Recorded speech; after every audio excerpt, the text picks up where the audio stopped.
And I'm looking through the list to give everyone presenter powers.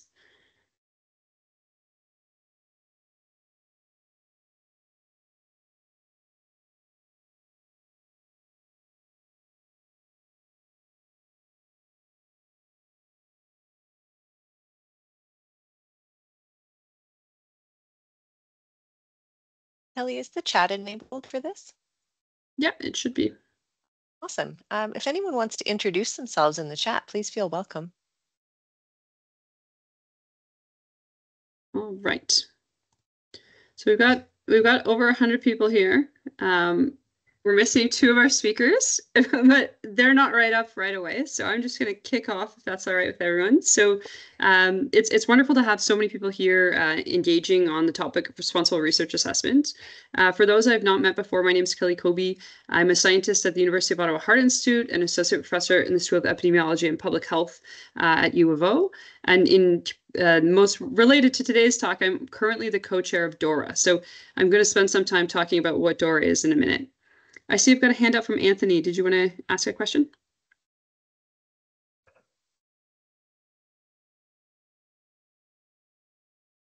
We can unmute you. That would help you. Allow mic. There you go. Nada. Maybe it was an accident hand. All right. So next slide, please, Moon.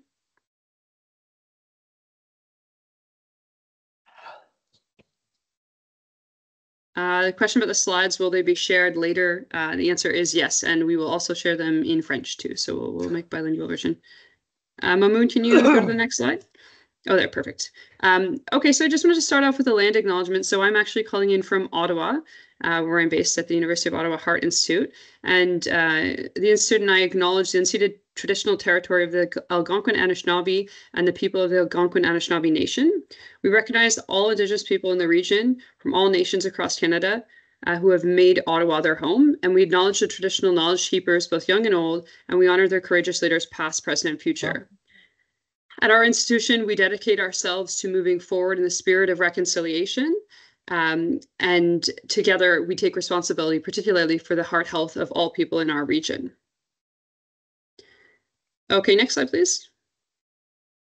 Okay, so we're so happy to have so many folks joining us today to engage on discussion about responsible research assessment and sort of what Canada needs in terms of moving this conversation forward. So in terms of our agenda, I'm just going to kick us off with a pretty quick welcome and introduction around what responsible research assessment is, and more specifically what DORA is and how that relates to that discussion. Then we're going to have about 45 minutes of kind of rapid fire talks from 4 speakers. And each of these speakers is in a leadership role at their institution pertaining to a number of different capacities, really, but they're all focused, at least in some degree, on reforming research assessment or reconsidering how research and researchers are assessed at their institution.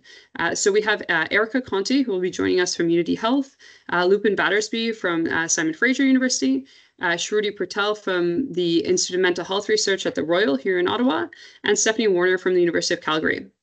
Some of you may have been expecting Alison Bourgeon as well, who is a director at the CIHR, but unfortunately, due to the election, Alison had to recuse herself from speaking here today. So the tri-agencies have obviously signed DORA, and I'll speak about their commitment to that in my introduction. But just to note that while they're engaged and interested in this topic, due to the election, not able to speak at this time.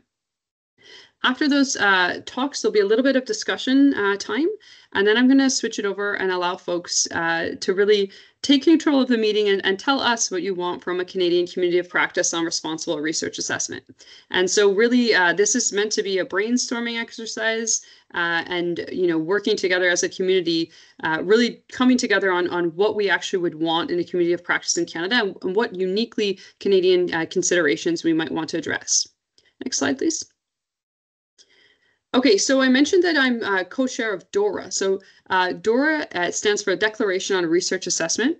It was conceived in 2012, and like many good projects, it was born out of frustration. So a group of researchers, editors, and publishers of scholarly journals who were at the ASCB, the annual meeting of the American Society of Cell Biology in San Francisco, basically were really frustrated of the fact that much of the research that as researchers that they were producing, or as publishers or institutional leadership that they were assessing for publication, they felt, sometimes they did very good work, but it didn't end up in high impact factor journals, or work that was in a particular journal was very, very impactful, but never necessarily accrued the citations and increased the impact factor of the journal in a short period of time. It's a metric that takes, citations is a metric that takes a long time to accrue. So they were frustrated by this, and they came together to create a declaration basically around initially moving away from the impact factor and valuing a broader range of research outputs. And so our history really started at this meeting, and DORA is actually still hosted in Washington by ASCB presently. Next slide, please. So basically, these editors, they were frustrated particularly by the skewed distributions. So basically, the impact factor of a journal is often driven by a few papers. And from a researcher perspective in particular, it's practically impossible to predict the success of an individual paper or the impact of that paper based on a journal impact factor number. So they basically felt that this number, which had originally been created by Eugene Garfield as a mechanism for librarians to select what journals they wanted to purchase through sort of traditional librarian subscription bundles, had been sort of co-opted in this way that really made no sense and wasn't really fit for purpose for research assessment. Next slide. So the declaration draws attention to problems of journal-based metrics in hiring, promotion, and funding decision. And it demonstrates community support for change. So a recognition that the current sort of status quo of relying on these convenient quantitative metrics like impact factor isn't really fit for purpose for the nuances of evaluating researcher impact. And there's great community support for DORA. So it's currently signed by over 25,000 individuals and organizations worldwide. Next slide, please. I framed it in terms of DORA sort of originating with frustration around the impact factor, and I think that's absolutely the truth of what happened. But in reality, when people started to sit down and think about sort of what the problems were and where they'd like to be, as opposed to where the current research ecosystem was, they settled on a set of 18 distinct recommendations for distinct actors. So some of the more nuanced aspects of DORA, beyond sort of not using impact factor, is that if you're using metrics, quantitative or qualitative, you need to be transparent about when and how they're used. It's a general call to focus on the merits of specific individual works. So looking at the work specifically, not some surrogate measure of it. And now DORA is really very much a global initiative, so far beyond a declaration. So we employ a staff team out of Washington and also as contractors. And it's our focus is really now around implementation. I think DORA and related initiatives such as COARA, Make Data Count, and other sort of actors in this space have done an incredible job over the past decade of really raising awareness of the problem with research assessment and its over-reliance on some quantitative surrogate measures. And now we're moving in part, I think, away from raising awareness and more towards actually implementing change. And so the idea is that if we value a wider range of scholarly products beyond the publication, we'll actually be able to better meet many of our mission-driven goals. So for instance, with open science, there's a push to make data sets, protocols, softwares, preprints, etc., publicly available. There's, from a knowledge mobilization perspective, institutions often say they have a commitment towards, having their work impact policy, training, and I think that we're never going to get basically any of those things if we just value a narrow range of metrics, such as the number of publications or where those publications sit. So valuing a wider range of activities in turn actually allows us to get those activities done that we say we care about. So within the Canadian context, DORA is signed by more than 900 individuals and 65 organizations. I've included a smattering of different organizations there. You can see there's a lot of institutions prominently based in Quebec. So I think one of the reasons for that is that the funds that are associated to Quebec had signed DORA quite early on. From a funder perspective, the tri-agencies have also signed, CFI has signed, and Health Research BC has signed. Also, a very early signature of DORA was the Canadian Science Publishing Group, which, for example, publishes Facets. It's a flagship open access journal in their fleet. Next slide, please. So I think the previous slide shows the breadth and depth of discussion around responsible research assessment that's already begun in Canada. And I wanted to really highlight the tri-agencies because I think they've had a really pivotal role in the past several years at really taking this conversation to the next level and not only just signing DORA, but making very concrete steps to action and implement it. And so as an example, CHR, as the other agencies, have a research excellence framework that they've produced. And many of you on the call will be familiar with the newly announced transition to a new narrative CV template. And so there's been a lot of discussion of this in the last few months. And I think these are very much in keeping with the idea that, you know, if we want to value a broader range of research outputs, we can't just have lists of publications in terms of how we assess researchers in the traditional CV. So a more narrative summary allows people to reflect on the impacts specific to their work. Next slide, please. Before sort of closing up and getting into some of these exemplar talks from our esteemed panelists, I wanted to just give a little bit of context about the Canadian history around responsible research assessment, because it is kind of a unique situation that we find ourselves as we compare to many of our global neighbors. So Canada's higher education system has never been subject to a national research assessment. And this is actually a big contrast to other jurisdictions. So for example, I spent some of the early part of my career in the UK, which has had a UK research excellence framework since before it was alive. So it's really very, very entrenched and embedded in their system. And this has to do with how money is sort of distributed from the federal government. But it's not the case here in Canada, and it likely never will be, based on the fact that the provinces possess the legal power to regulate education, including higher education. So what this has meant is that across our research ecosystem in Canada, there's, I think, quite a lot of variability, both within province and between province, and a lot of heterogeneity from institution to institution in terms of how research and researchers are assessed.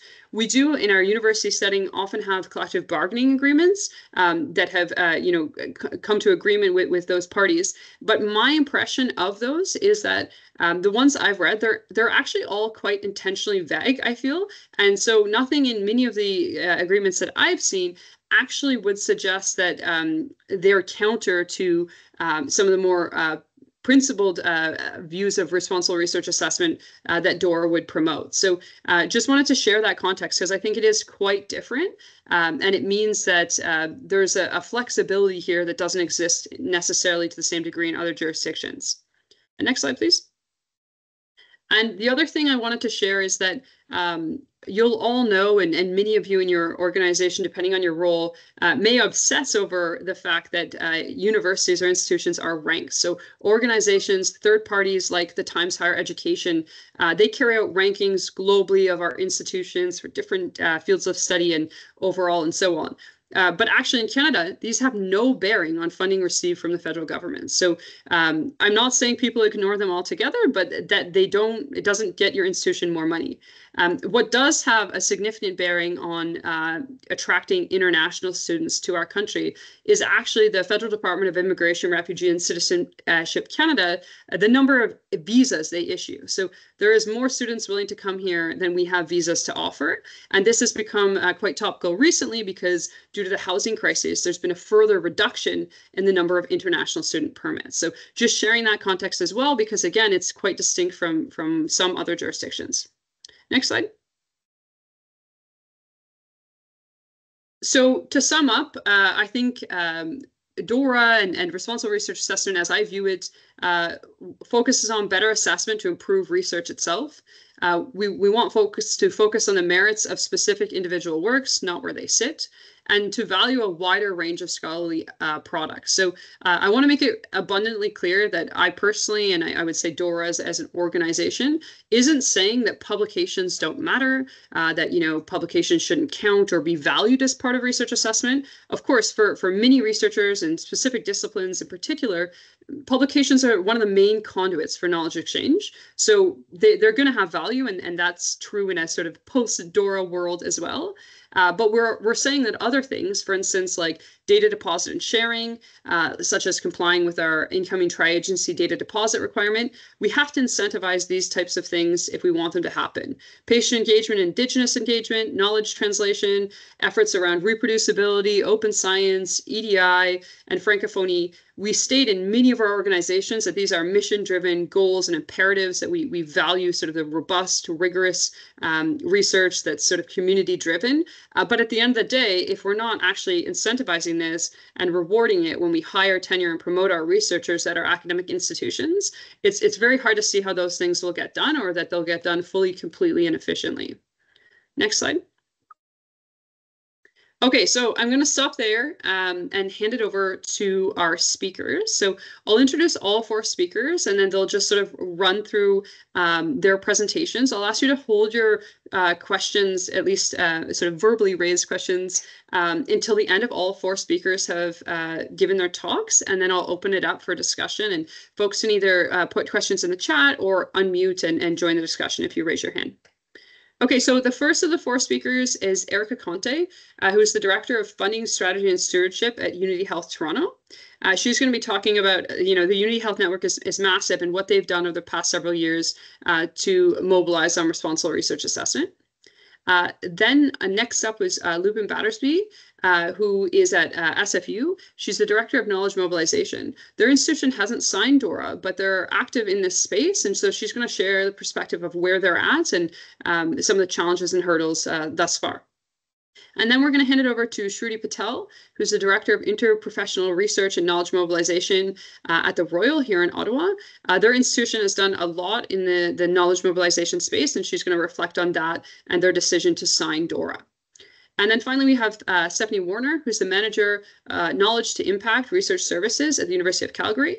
Many of you will know Calgary as one of the most sort of prominent institutions that have signed DORA and really, I would say, resourced and invested into it. So many of you have contacted Stephanie and learned from the experiences of the institution, and I think she's looking to share those experiences more broadly today. So I'll stop there and hand it over to Erica to get us going. Thanks so much, Kelly. So I wanted to start off just by introducing myself and my organization a little bit. So as mentioned, I do come from Unity Health Toronto. This is a new name. About 5 or 6 years ago, we were previously St. Michael's Hospital and amalgamated with a few other hospitals together to create Unity Health Toronto. So we are affiliated with the University of Toronto, but an independent academic institution as well. So it's a little bit different than I know some of our other provinces that might be on the line. So I know a lot of research hospitals are not as independent from universities as we might be. So to give context, that does give us a little bit of flexibility in terms of how we're moving forward without working with the university as a whole. So if I can go to the next slide. So I wanted to share a little bit of our journey towards responding to DORA and responsible research evaluation. And so you can see that our road here is not straight. There's been lots of twists and curves and changes along the way. But the idea is that we're on this journey and we're traveling it. We're working towards improving as we go. So we started in 2019, and one of the first things we did was sign DORA. So we were one of the early signatories.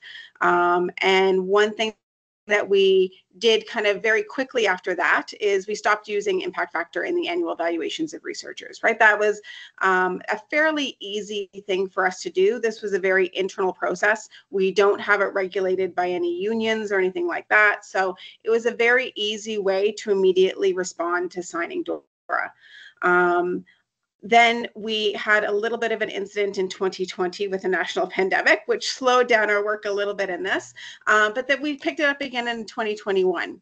So 2021, we started to expand a little bit of what we were working on, and we started to include qualitative data in our annual evaluations. Before that, it was really just very limited quantitative bibliometric data. We started to expand this, which is in alignment with DORA. We also established a research equity, diversity, and inclusion task force. So we call it READY, our research EDI task force. And this was really a group that was brought together to really start to brainstorm what initiatives could we do at our institute? How could we start moving a lot of this forward? And that led to, in 2023, we actually hired an EDI specialist. So this was a financial commitment that was made to hire somebody that would lead a lot of this work. Because as you know, when you do things off the side of your desk, it does take a little bit more time, a lot of time. And in 2023 is also when we were one of the early adopters to sign on to More Than Our Rank. So if I go to the next slide, I'll talk for just a minute about More Than Our Rank, because I am involved in this international group for responsible research assessment as well. And More Than Our Rank is a response to the international global university rankings.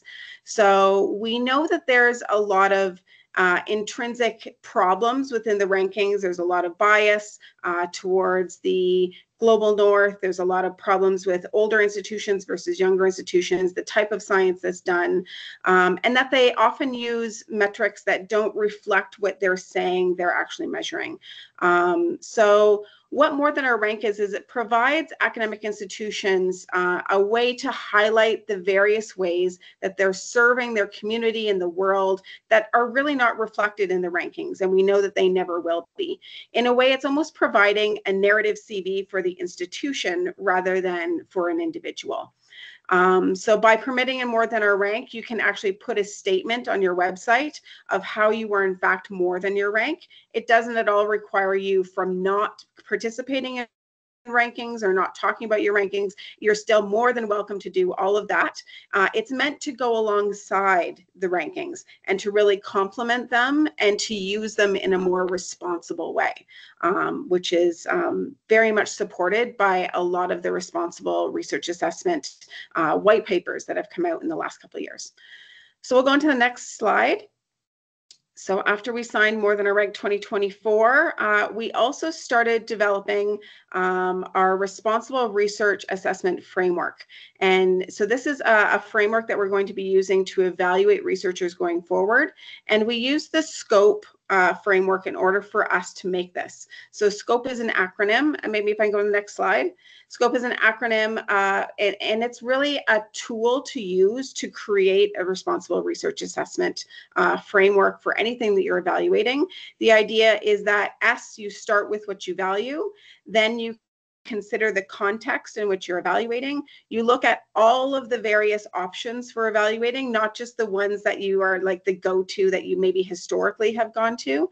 You then really probe deeply to find out what are the biases, what are the problems with some of those options to really evaluate which ones should you be using.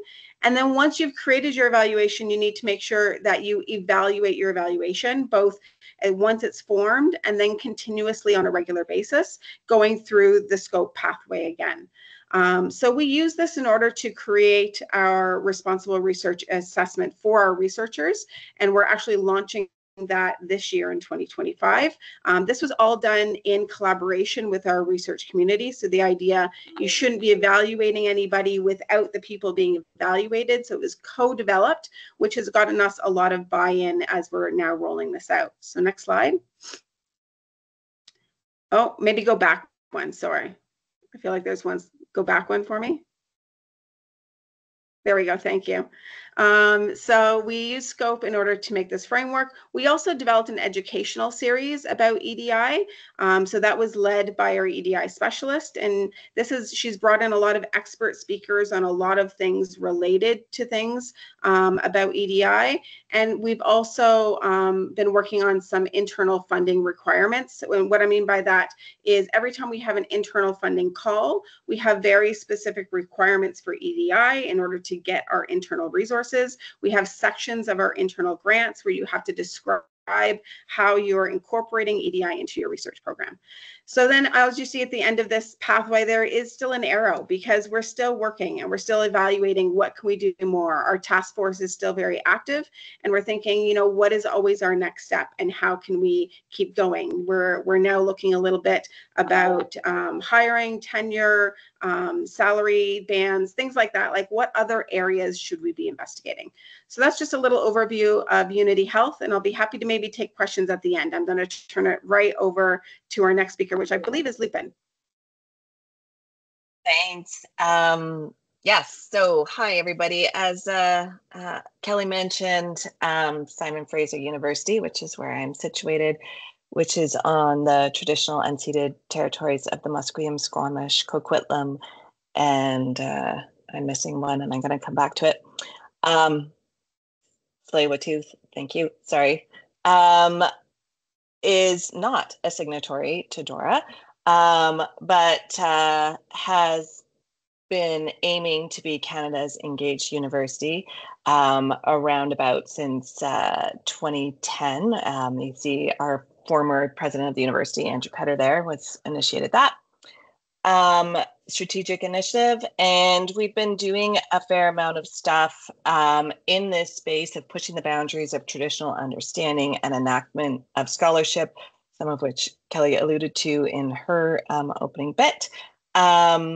Before even that, and definitely since, oh, it looks like I can control. Did that move forward a slide? Yes, awesome. Okay, so I have a little control here. Awesome. So I'm going to speak to some of those things. It's not going to be completely fulsome. I will miss stuff. But first of all, some of the community engagement that I alluded to in the previous slide has been supported by these two units at SFU. The Center for Dialogue facilitates important and difficult conversations across sectors and communities. And then Public Square hosts inclusive community events across a range of topics and disciplines. Both of those spaces often bringing academic and researcher perspectives to the conversations.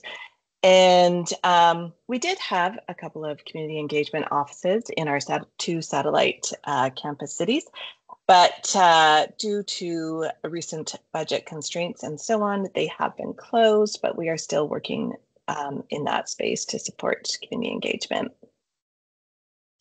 Another major space that we've been working in is open scholarship.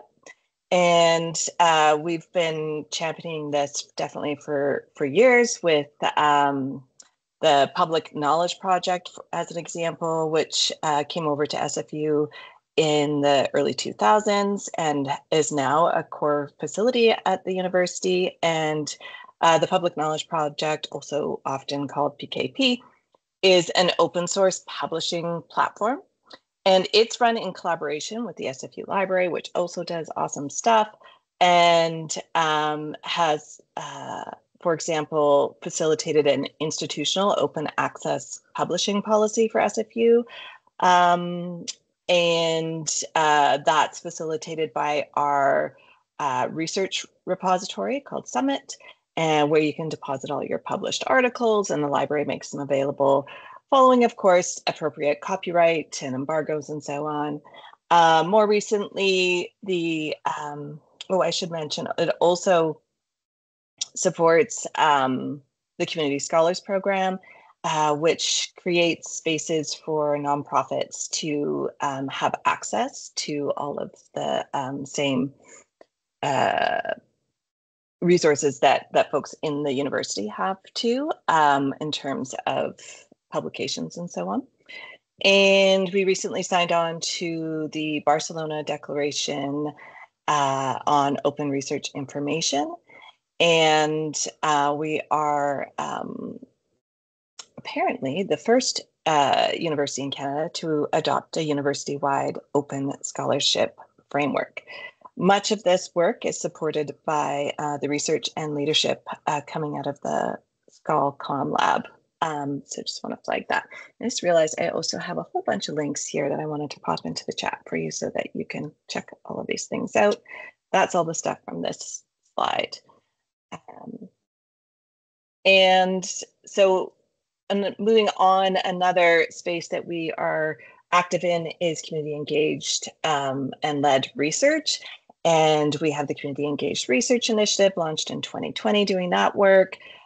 We have the Civic Innovation Lab, which is a collaboration with the City of Burnaby and Simon Fraser University. And most recently, we have the SFU Climate Innovation, which is facilitating community-centered climate innovation to accelerate low carbon resilient and sustainable communities. And last, finally getting to me here, there's the Knowledge Mobilization Hub, which was launched in 2020 and started with just myself as a centralized resource. And we've grown that to a team of 4. And we provide training, support to strategic initiatives, and other externally funded projects. And we are the liaisons of SFU's membership to Research Impact Canada. And we also are striving to not only build knowledge mobilization capacity, but also breaking down barriers to doing knowledge mobilization. And one of those barriers is what Kelly was mentioning, is acknowledging and supporting or valuing these sort of alternative forms of activities and production and engagement. So one of the ways that SFU is doing that, and that our team is actively involved in, is a valuing and measuring scholarly impact work group, which is tasked with actually examining our incentive and support structures at SFU to assess whether they align with the way the university values research impact, as well as equity, diversity, and inclusion. And I've just thrown in here a snippet from our collective agreement that captures the fact that we are recognizing community engaged research and knowledge mobilization within the research bucket. And so that has been in there since 2014, I believe. But I think we're still working towards enacting that. So sorry, I might have run over there a minute, but I'll hand it over to Shruti.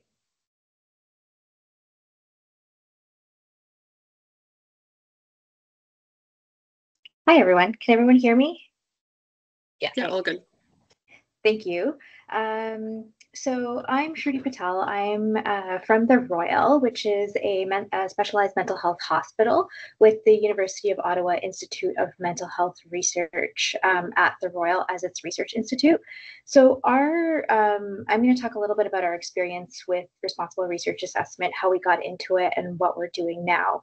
But basically, in April 2024, we officially signed as signatories for DORA.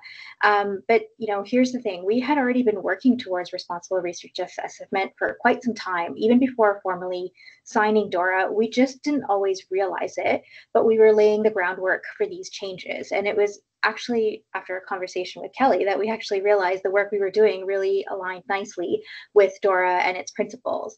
But for us, signing DORA wasn't just a formality. It really helped us publicly demonstrate our commitment, a commitment to improving how we evaluate research outputs at the IMHR and showing how we're going about this change.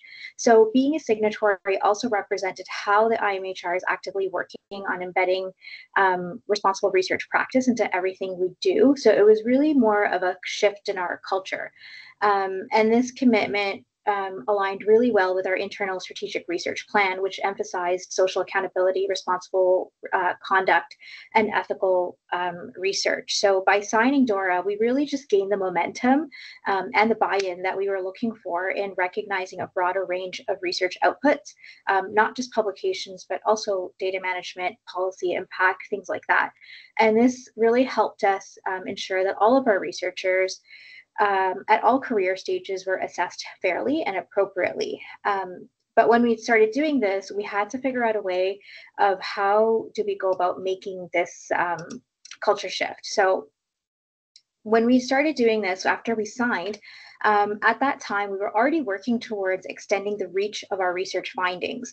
And this was aligned to our efforts in enhancing knowledge mobilization, where we're working towards developing strategies and processes and supports that led to more relevant and actionable research that directly influence decision-making and service delivery into our care streams.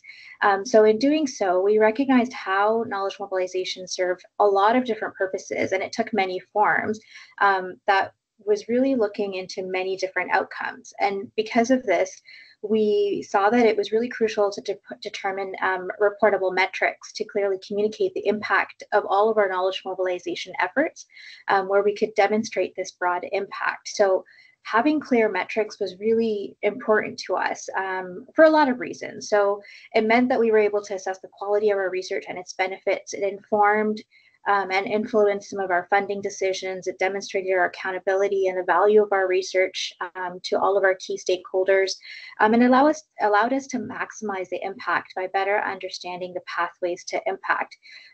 But administratively, the impetus for these metrics was really to enable us to really look at how the evaluation and the benefits of our research and to minimize the waste and allocate our resources more efficiently. So in doing so, we realized that the traditional indicators like the H-index and journal impact factors and citations didn't really capture the full richness of all of the research that we were doing. So this not only further strengthened our need to embrace the wider range of indicators, but to truly assess the value and the impact of our research. But our goal really became to track, create a more comprehensive and meaningful way for assessing research impact. And it really aligned really well to the DORA principles again.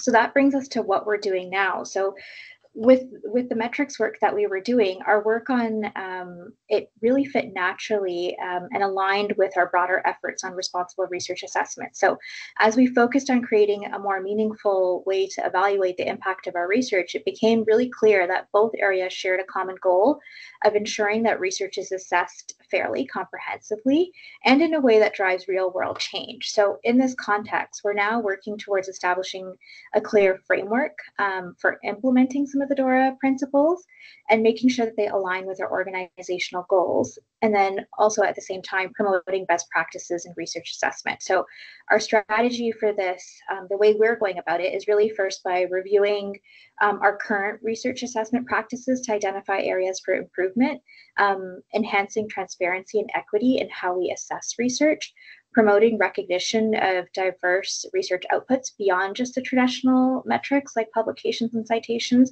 and developing new criteria and metrics for evaluating these diverse research outputs. So all of this is really being organized and implemented through a work plan that includes change management considerations, ensuring smooth transition, and long-term success and sustainability factors. So specifically, some of these activities look like revising our annual reporting to include narrative components that highlight the broader impact of our research. So this is aligned with the narrative CV requirement by tri-agency to kind of streamline processes and avoid duplication efforts for our researchers. We're also revising our institutional metrics that we report annually to ensure that they better capture the full scope of our research impact. We're also looking at updating some of our job descriptions and hiring processes to reflect a broader range of research contributions, and revising some of our internal grant and adjudication processes to ensure that they align with the DORA principles, and really emphasize the diverse types of research outputs. At the same time, we're making sure we're kind of taking everyone along with us on this. So we're creating communication strategies to share these changes with all of our relevant stakeholders. And this is also to build internal capacity around responsible research assessment. And so with this, we're creating some training materials and education workshops for both researchers, evaluators, our research staff, our learners.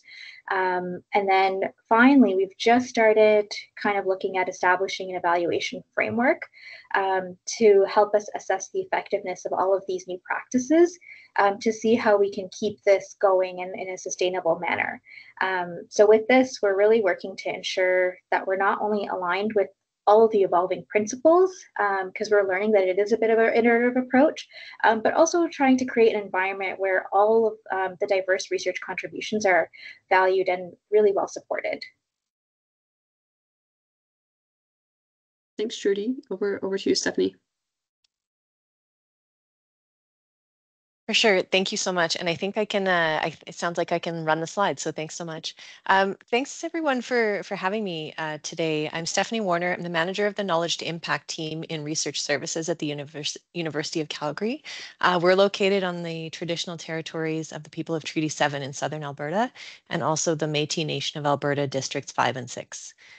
The Knowledge to Impact team, just as a bit of situating, we're a central team in research services, and we support collaborative efforts to maximize and recognize the positive impacts of research for the benefit of our communities. And what this really means is that we have a lot of things under the research impact type of umbrella. So we support community research partnerships, knowledge mobilization, planning and strategy, responsible research assessment, and research impact assessment, which is mostly what I'll be talking about today. As well as someone who's helping us to build out an institutional open science initiative. So we're a small but mighty team.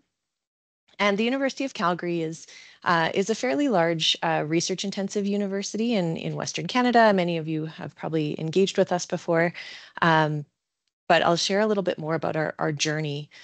So we actually took the route of signing DORA in 2021 as an institution. This actually made us the first university in Canada to sign, obviously not the first organization or group in Canada to sign, but the first full university. And that signing was co-led by both the Provost's office and the Vice President Research. So it really was a coming together of the academic career assessment and the research support services. And it really underscored our institutional commitment to community engagement, research impact, and recognizing diverse forms of scholarship. DORA for us exists alongside other institutional commitments, including an Indigenous strategy, a Tapatope, and commitments to equity, diversity, and inclusion, sustainability, among many others. So there's a lot of kind of moving pieces that all kind of support this idea of research assessment that takes a more holistic view of all of the amazing work that our scholars are taking across many different disciplines. So very early on, after signing in January of 2021, the academic criteria for hiring, tenure, promotion, appointment, all of these academic pieces are what we call our General Faculties Council or GFC handbook. That was updated in June of 2021 to explicitly include DORA. And it says something along the lines of, in keeping with our commitment to DORA, we will evaluate scholarship more broadly and more holistically, and we will use both quantitative and qualitative indicators. We won't rely on journal impact factors. So those pieces were really embedded into our academic policy quite early on, and then updated even further in 2023 to include a kind of a bit more specific language around things like how to incorporate DORA into hiring statements, how DORA should be included in faculty guidelines and that kind of thing. So this central criteria governs all of the faculties. We have 13 faculties. Each faculty has its own guidelines that interpret this central handbook. So there's a big academic policy piece here. And that academic policy piece was really done by the provost side of things with the academic staff criteria and processes handbook working group. So a group of folks that had been working on updating criteria made sure that that was included as well. Later in 2021, 2 new positions were created within the VPR portfolio and housed within what was then the Knowledge Engagement Team in Research Services. And these 2 new positions within our team, which is now called Knowledge to Impact, were really focused on providing capacity for deeper engagement on research assessment and some of that, I won't call it change management, but kind of culture change and capacity building. As I mentioned, we're a fairly large institution, and academic career assessment is guided by the provost's office and the faculties and folks on that side. While we focus on kind of supporting and engaging, we liaise both internally and externally with groups like DORA, with other institutions, kind of following on best practices or wise practices in research assessment. And building things like a DORA webpage and engaging through, presentations and some external speakers. I'll put the link for our DORA webpage in the chat after this. Shortly after the new positions were added to the team, we then delved into a research impact assessment working group that met from late 2021 to early 2023. And they really explored topics around what is research quality, what is research impact, what does this mean in different disciplines? Because of course, if you're looking across all different disciplines and types of scholarship, from research creation to kind of, physics research into engineering, into medicine, into nursing and social work. I mean, we've got the whole range. So one size can't fit all in this space. And DORA really provides those principles, but then it's about the disciplinary discussions of how this gets implemented in practice. So the working group had representation from several faculties and units. It had both staff and faculty members, leadership, established scholars, early career scholars. So it was quite a good group. So as all of this was happening, the university was also going through a new strategic plan in 2023. It's called Ahead of Tomorrow. And that really embeds research impact as a key pillar in what our institution is attempting to do, what benefit we're hoping to have to society. And then the corresponding research and innovation implementation plan, which really digs deeper into how to interpret that within the research and innovation space, has a couple of explicit mentions of DORA and responsible research assessment within it about, we value things like funding received and traditional metrics, but we also consider broader types of outputs and broader types of impact measures, and that we are looking to do more comprehensive research impact assessment and research impact reporting as well. So that's a bit of a change as well. It takes things a bit further when we're thinking of institutes or units that are kind of developing materials to share internally or externally to talk about their contributions. The language changes a little bit, as we know. So we've been working to embed a research impact framework and a menu of indicators. Those are some of the things we're currently working on, is to say, how do we go beyond traditional metrics? That's going to look different in every faculty, but what are some of the indicators you might look at across a variety of different types of impacts? And Erica spoke earlier about scope. I really love the scope framework because we've been really trying to work through that as starting with what you value and encouraging folks to start with what they value, considering the context in which the evaluation is taking place, whether that's individuals or units, and then exploring options. So I think this menu of indicators is about all of that part of the process and providing options for people in terms of indicators, both qualitative and quantitative, that they could pull from. But we're trying to tie that as well to where is that data available institutionally? What are the gaps? What's missing in existing impact frameworks if we do want to look more holistically? So we've been working on this and hope to have this finished hopefully by fall this year. And then also working with Dr. Catherine Graham, who's recently been recruited to the University of Calgary.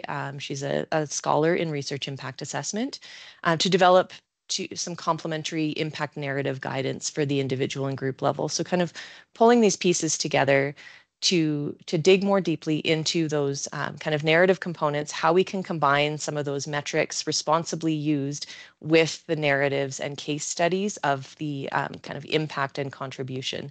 And we're finding that with the recent announcement from the tri-agencies about the shift to narrative CVs, I have been seeing a bit more engagement with this type of work. It's feeling more like it's of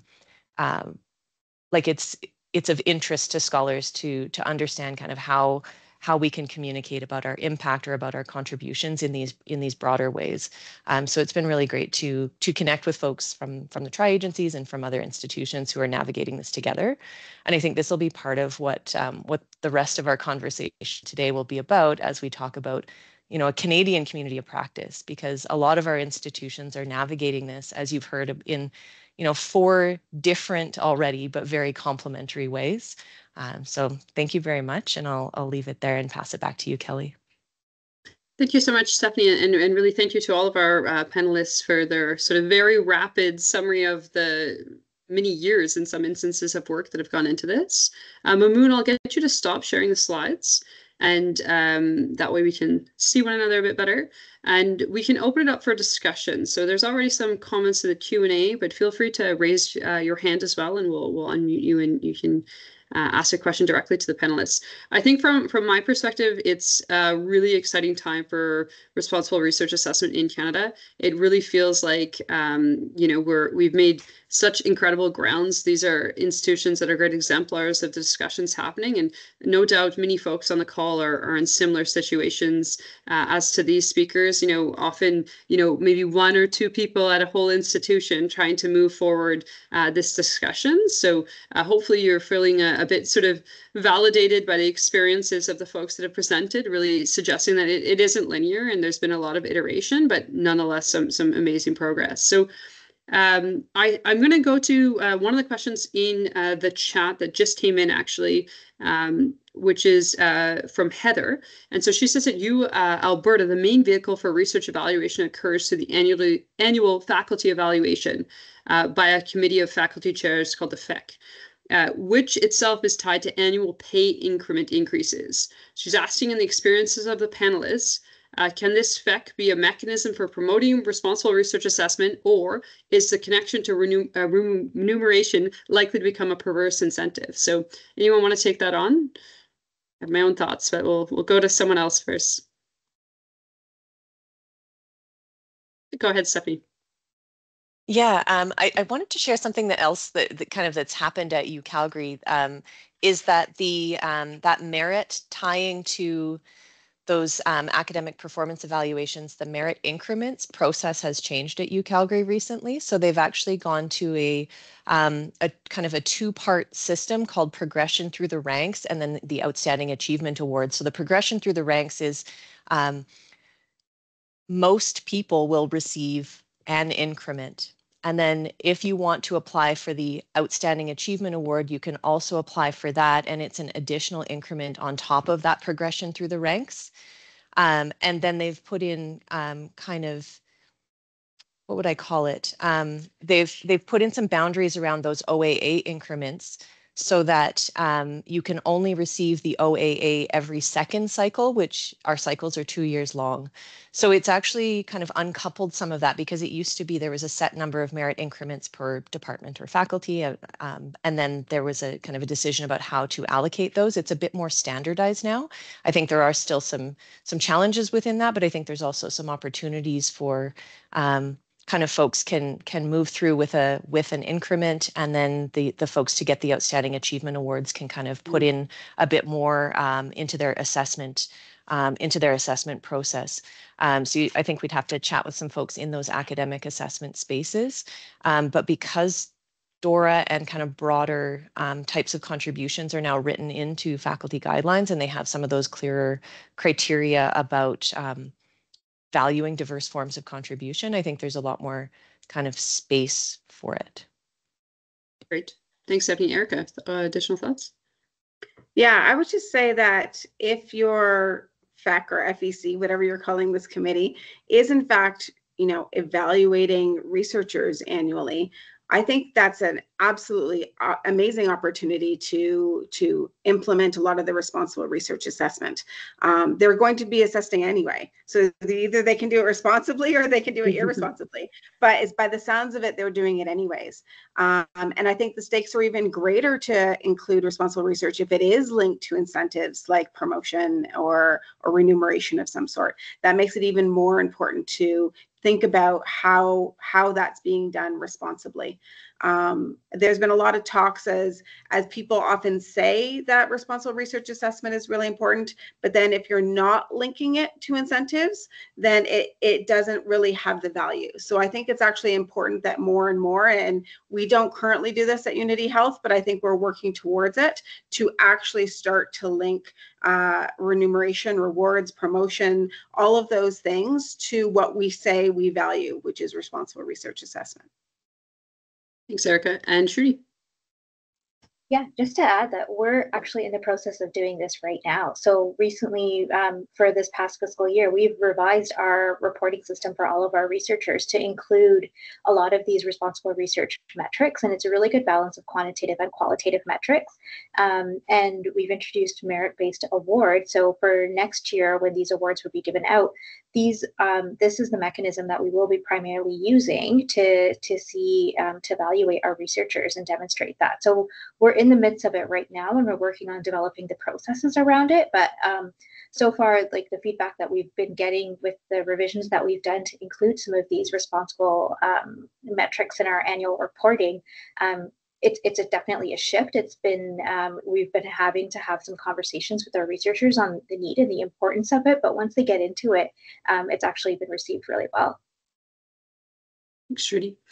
Yeah, I agree. I think from my perspective, as much as I'd like revolutionary change and responsible research assessment to be embedded at all these levels, I think definitely it should be at that level. It's a critical level for it to be at.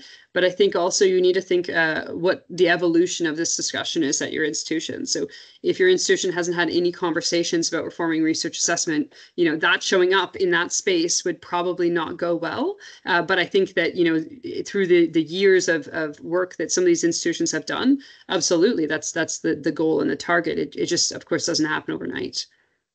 Okay, there's several more questions. So I'd invite the panelists, there's some questions that they possibly could answer in the chat afterward. I'm going to dive into one here that's, how do the panelists find the alignment of the research and education ecosystems in delivering on responsible research assessment?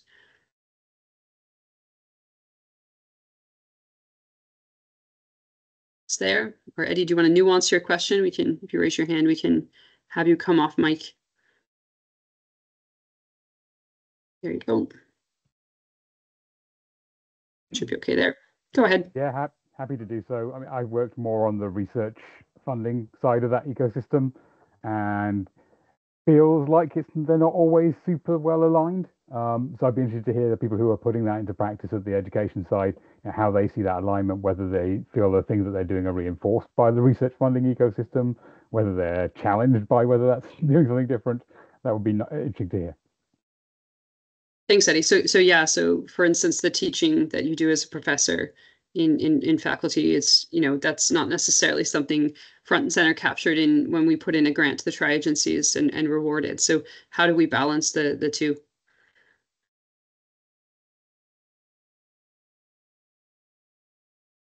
Any thoughts from the panelists? Not maybe a direct answer to what Eddie was saying, but in our exploration around thinking about how we're valuing scholarly impact or scholarly work, teaching naturally came up. So as we were talking to folks, they weren't separating those two things, and there's been a lot of work at SFU around changing how we're evaluating teaching. It used to be essentially the student report back at the end of the semester, and those are no longer the primary tool. Sounds like they're probably similar. I see Stephanie nodding, similar at other institutions, but yeah, so the conversation is intricately linked. Don't know if that has a relationship to our researchers' experiences with funding or applying for funding. Thanks, Lupin. Yeah, I think when I reflect on this question, it again sort of speaks to the fact that the system cannot be sort of one size fits all for responsible research assessment. So, for instance, in other jurisdictions, it's very common to have sort of a research track and a teaching track for professors. And for instance, in the Netherlands, if you're on that teaching track, you're valued and recognized and rewarded for those contributions, which are meaningful, just as someone in a research track is valued for the contributions they're making. So the idea is that distinct contributions within an organization can have distinct value, and both need to be recognized and rewarded. I think for me, even as a researcher, there's like periods in your career where things sort of fluctuate. So you can't do all the things at all the times. So sometimes, for instance, I might have a year where I publish a lot, but then that's followed by a year where I'm doing a lot of knowledge mobilization, and then, maybe I teach a course every second year. So that's going to impact, my impact in the teaching community and so on. So I think, yeah, the broader consideration of individuals is really critical here. I'm going to ask one last question before turning it over to sort of a broader discussion about this community of practice. And I'd invite the panelists to continue to answer the questions that have been popping in the Q&A. So the question that I'm going to ask is one posed by Lisa. And so Lisa says, it strikes me that impact narratives would have critical benefits in the world of attracting highly qualified personnel. Have any of the presenters identified ways in which researchers answer the question, why would a young researcher or student want to work with us? I think it's a great question. So I think as an individual scientist and researcher, I think, most of us went into their discipline to have impact and make a difference. And, especially in my space or in medicine or health research, but then once you're in the system, people salami slice their publications to get the least publishable unit out there. They forgo reproducibility and rigor in their methods and so on. So, how do we get these young researchers or students to be sort of enticed and want to join the system through this discussion on responsible research assessment?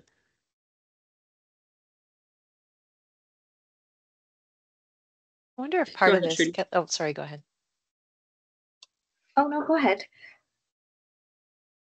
All right, Shruti, Erica, Stephanie, no fighting. Okay, I was just going to say, I think what we've noticed and what I've noticed in my role is some of our students and trainees, what really drives them is the impact that we're seeing. And I think it's just that the ecosystem that we're in, like we're a research institute embedded with a mental health hospital. So when we're talking about knowledge mobilization and impact and responsible research assessment, we are really encouraging and teaching our students and our learners to see that the work that they're doing, this is how it gets translated into clinical practice.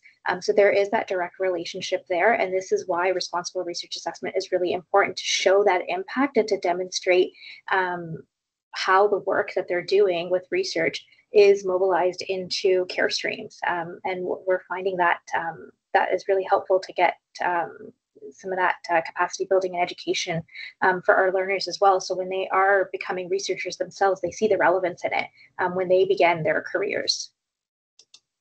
Great thoughts, Shruti. And then quick comments from Erica and Stephanie. Yeah, I think there's actually been a little bit of work done on this, and it's actually showing that a lot of the younger researchers that are looking to find a home at a research institute are actually looking to institutions who are implementing responsible research evaluation, because they want their work to, be valued for the right things, right? They've seen maybe their older mentors, rushing to do publications in order to meet, bibliometric requirements that then actually take away from the value of the science that's maybe being done. So I think this is something that can make an institution very attractive in attracting either younger researchers or the next generation of researchers. We've also been working, particularly more in Europe, with a lot of the student unions. There was the idea that the students are attracted to different universities, often based on those university rankings. And the more they're learning about that and what's actually involved in making those rankings, the more that they are actually advocating to move away from that type of method, and that they really want to know what the institution can bring to the community, can bring to the world, and how they can fit into that. So I think there is a lot of overlap between these areas. Thanks, Erica. Final words for Stephanie before we move on to the general discussion. Yeah, I think impact narratives, I think, do a lot of really great things, actually. I think the idea of being able to communicate about the impact of your scholarship can have so many benefits. I used to work in career advising for PhD students, and being able to write about the impact of your work is valuable within academia to get academic jobs, but it's also valuable outside. So I think like making this a part of the research ecosystem just makes research more accessible. It contributes to kind of openness and transparency and engagement, things that we look at in open scholarship or in knowledge mobilization.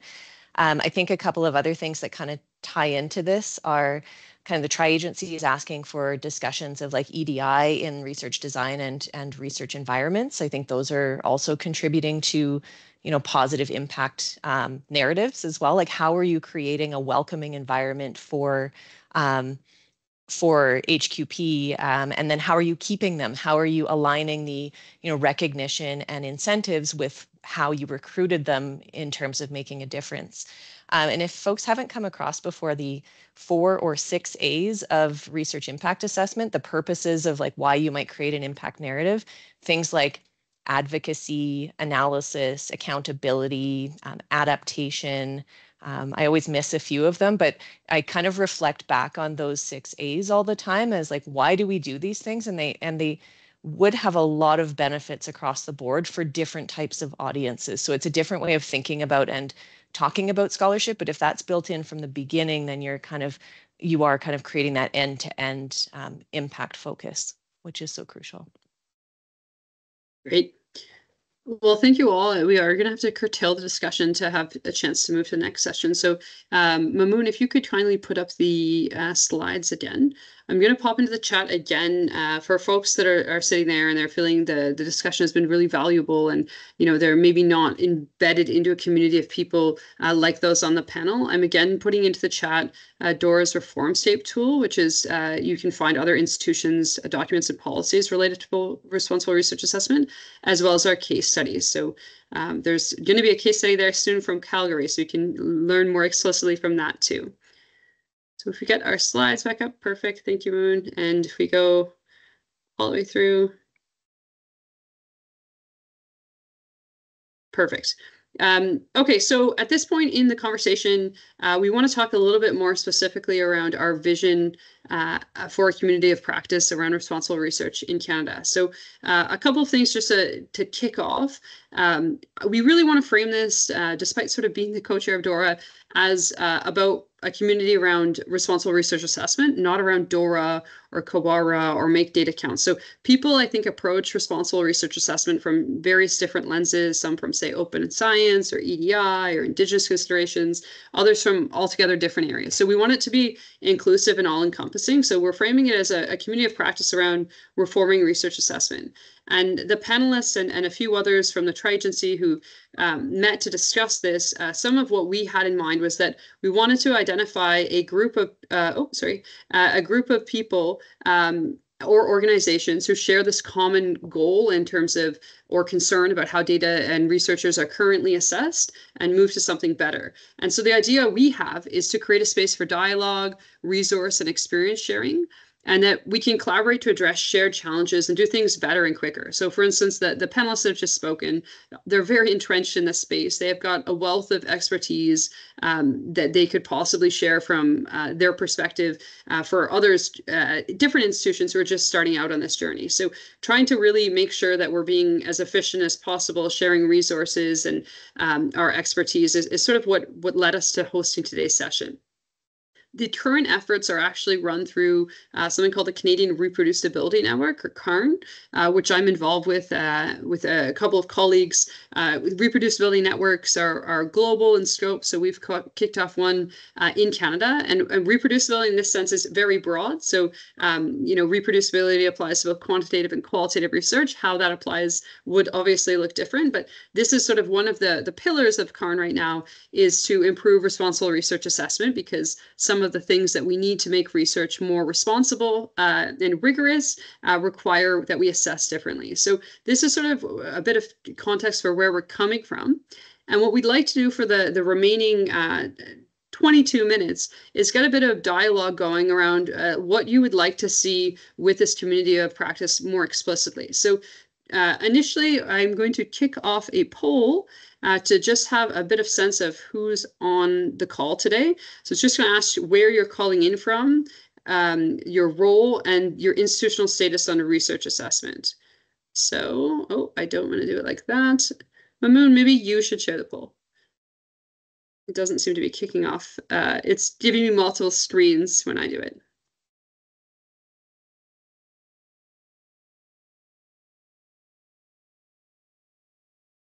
And following the poll, it should be up on your screen now. We have 4 questions basically that we're going to chat to you about.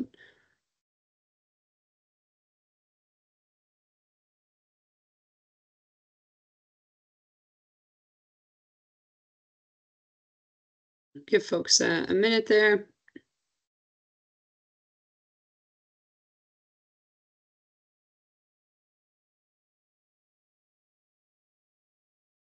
We got 18 responses trickling in. You can pop the slides back up while we're waiting a moment.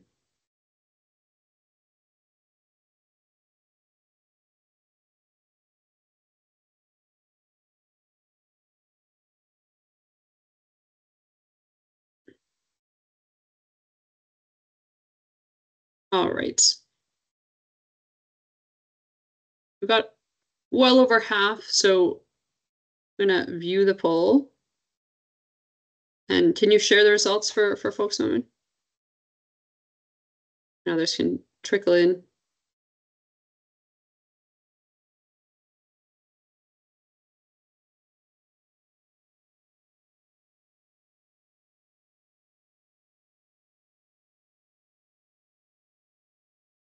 I don't see anything on my side. I don't know if others do. If you're able to share the results, that'd be great.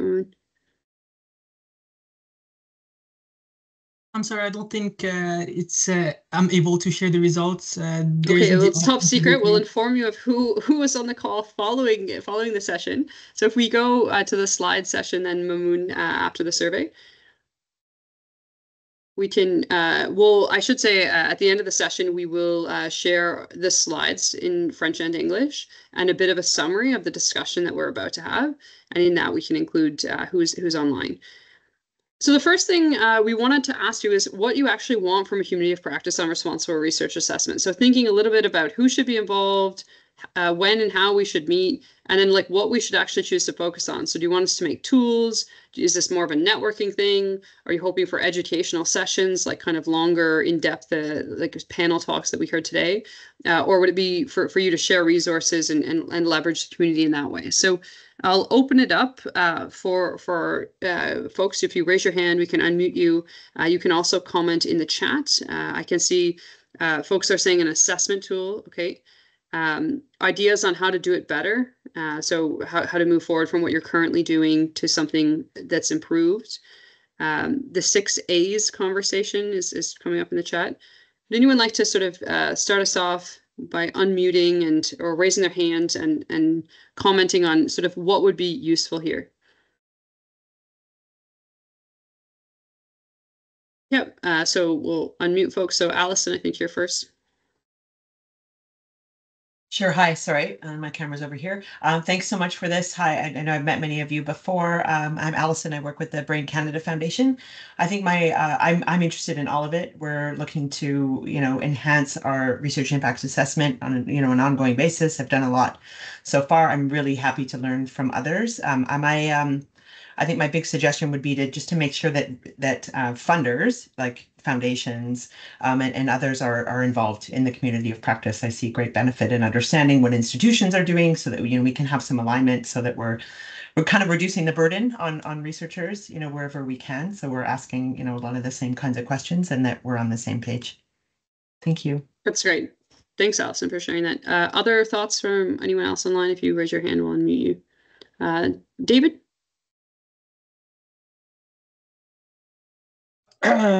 Okay, hi, thank you. I think that I would agree with Allison. I think we should do all of the above.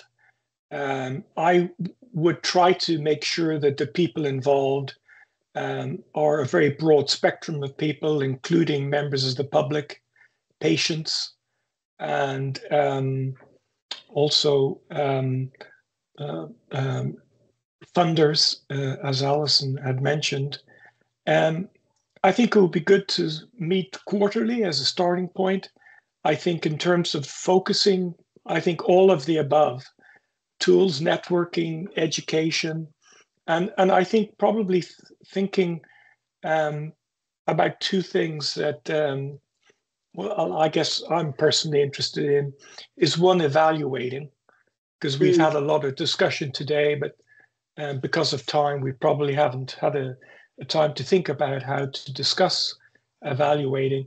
And also, I tend to think that there may be a core set of items that would be important from a meta-research perspective, that we could look across institutions, not necessarily to compare them, but it may be that some institutions are actually better able to do things than others, and we might want to reach out and find out how they're doing that. So that would be my initial suggestion.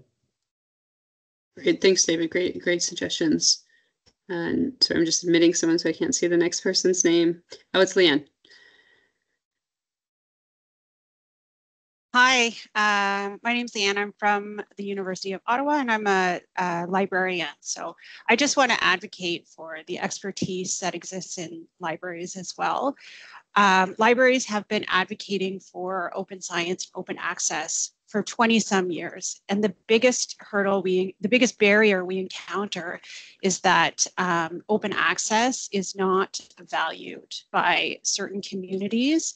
It's very disciplinary specific, I find, the practices that exist, but we drive significant dollars, our investments towards both infrastructure and publishing agreements. And it's really challenging to advocate for equitable and sustainable agreements when those are not valued by certain communities. I've had researchers recently tell me straight, very, very clearly that if the institution values rankings, that's what the library should invest in, that the journals that are prestigious should be invested in by libraries. That is not going to work when APCs are $8,000. So I think that libraries can serve as an additional voice in the community of practice, because we also understand the limitations of certain databases, proprietary databases that feed these rankings, for example. And there are open infrastructure that are being developed right now, for example, Open Alex. And you know, there are certain institutions that are switching to only using infrastructure to feed into assessment models. So I think that there's a space both for the investment-driven strategies that institutions develop, but also for the tools. There's significant limitations in these tools, and we've heard that often research offices, they may hire data scientists who don't actually understand the limitations behind them. For example, that proprietary databases are largely only index English or STEM-focused journals. Thanks so much, Leanne. Lots of really great points there, and definitely a need to ensure the librarian community is represented thoroughly in the community of practice. Just want to acknowledge lots of different comments in the chat that people have added around who should be there. So people are noting sort of diverse peoples, diverse methods, scholars from a range of disciplines, so not overrepresentation of science, and including also social sciences, humanities, fine arts, and so on. Some comments about sort of our southern neighbors and dialogues there around EDI as well. And lots of comments about sort of tools being useful and having different scope of those tools, so at the individual and the institutional level. So this is super helpful. Keep adding to the chat. I'm going to move us on next slide, moving to the second question. And so this has kind of come up in our first question to an extent. So one of the values that was pointed out earlier is the positive engagement from funders as part of our discussion here today, and how funders being at the table can be very, very powerful for having these types of dialogues. And so the question is, does the community want to take an advocacy role? So if we are to take an advocacy role and sort of lobby explicitly for different changes, the role of the federal agencies or any federal institutions would change. So they would not be able to be part of the community of practice. So if there's specific outputs you want to see from the community of practice that engage with lobbying, I think we'd have to think carefully about sort of how that could be done, and acknowledge that that would be not with those people at the table. So I wanted to just open up the discussion there. I think that there's strengths and limitations of both approaches. So or in the chat, or if you raise your hand and we can unmute you, the preference here in terms of whether we want to have an advocacy role, or if we want to sort of just at least start off with everyone at the table.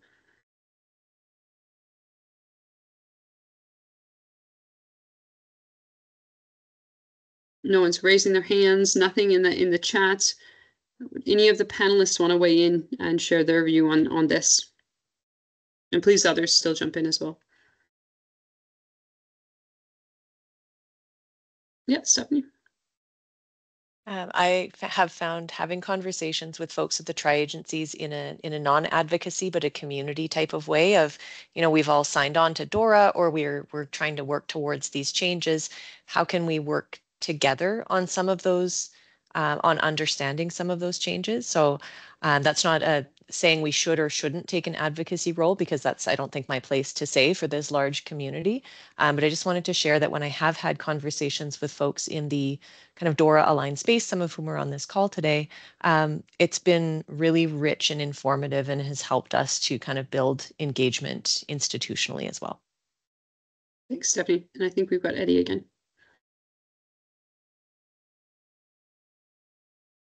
Yeah, I mean, I think that Stephanie and I worked on this in the past when I was in the fund, the sort of more federal, national, pan-Canadian funding area. I think everybody knows that it's in all of our best interests to do something, and that doing it separately isn't going to work.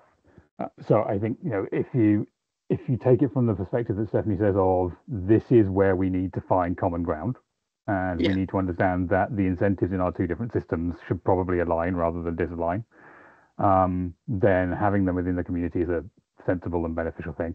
So I don't think you're necessarily advocating to them for a particular way of doing it, but that if you don't talk about it together, it won't happen at all. Yeah. Really great perspective. And as a researcher, you definitely don't want a situation where you're assessed by your funders in one way and your institution in another way. It's such a duplication of effort to create those assessment materials for us, but also, how do you choose to make decisions within your program, right? If you're being evaluated on different measures in different contexts. Some additional comments in the chat, like considering other organizations, CCA, RSC, U15, and so on. So yeah, these are great ideas as well. Okay, I'm going to move us to the next question. My family said, I'd suggest an advocacy role at the federal level for institutional funding to support RA implementation at the institutions would be great. Yeah, this is really expands there. Yeah. Thanks, Heather. The third question, I guess, what we kind of wanted to get at in this is sort of what's topical for you right now. So in terms of like, if we think about resources or educational sessions, like what do you want them to focus on immediately?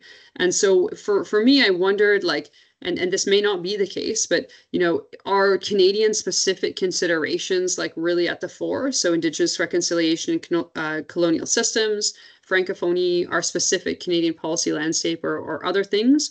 Or are you hoping to get something just more generic to get started on this path? If you could raise your hand and let us know, like, this is the chance for you to inform the immediate programming of the community of practice. What would you like to see?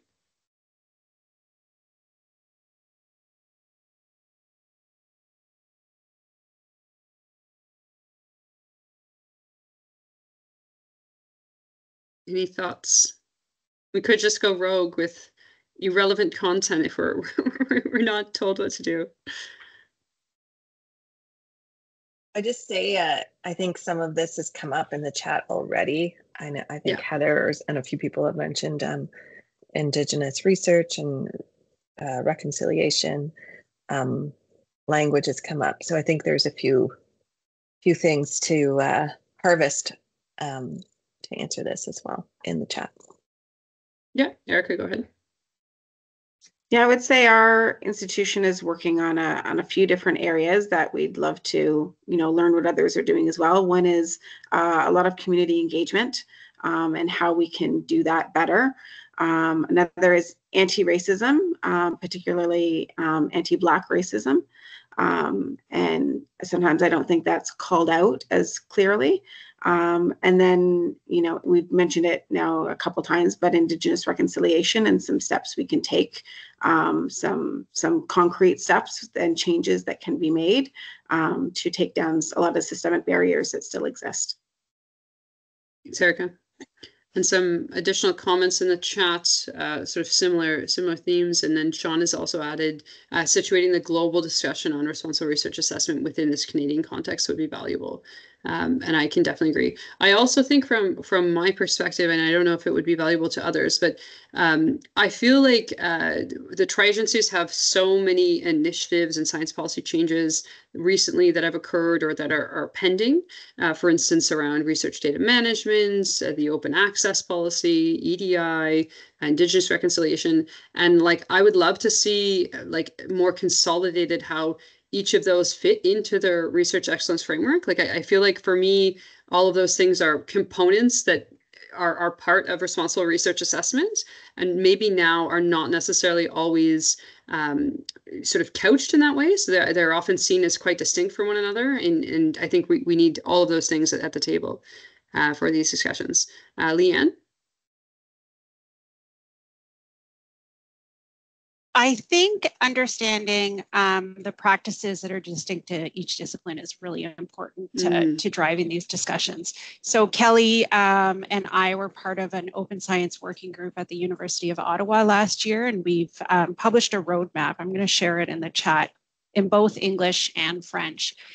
And we had working group members from across each faculty except science, including our University of Ottawa Press as well. And what became very clear is just how distinct practices are across the disciplines. So I saw University of Calgary's guidelines for each faculty and department that started to include DORA language. That doesn't exist at the University of Ottawa.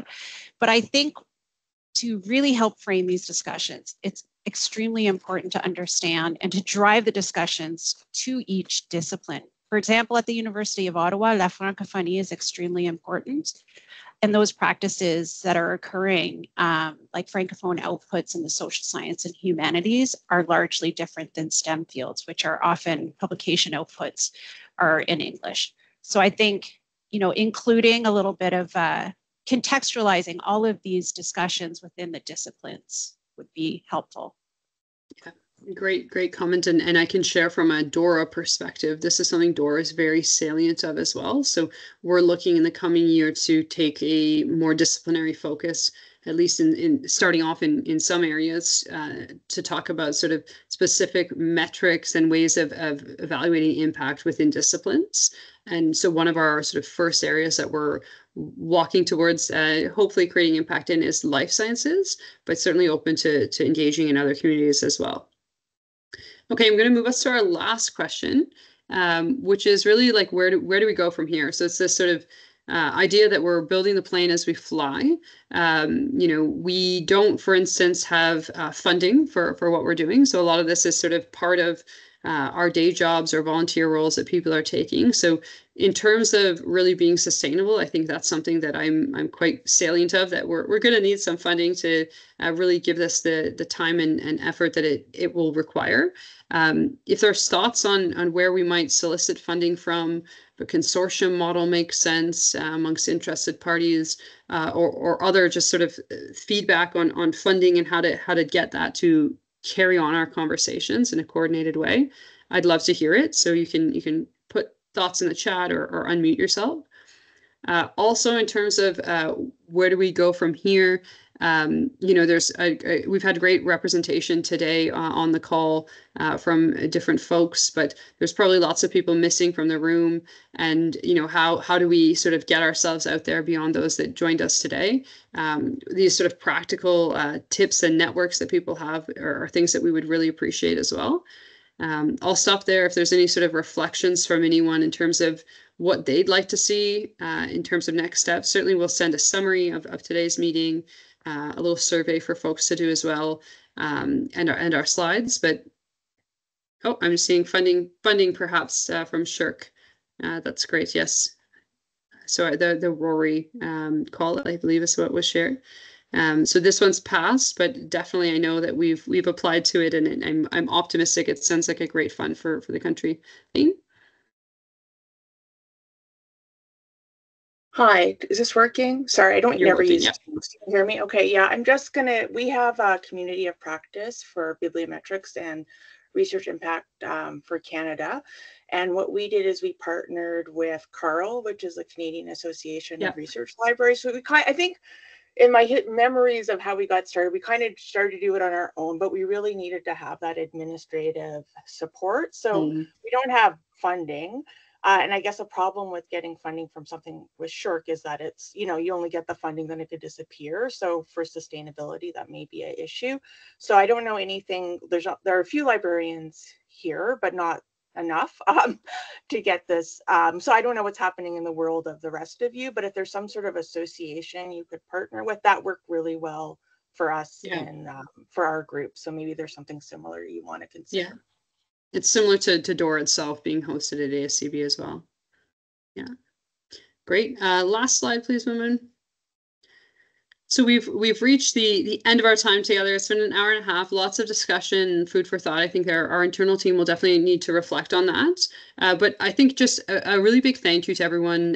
You know, we're obviously just getting this off the ground slightly haphazardly and not as coordinated as we'd like to be. But we really appreciate you taking your time. We know people's time is scarce, and that you've given us your time today it means the world for us moving this forward in a way that is a little bit more coordinated and cohesive. So thank you all again, and you'll be hearing from us in terms of today's event and then next steps. Take care.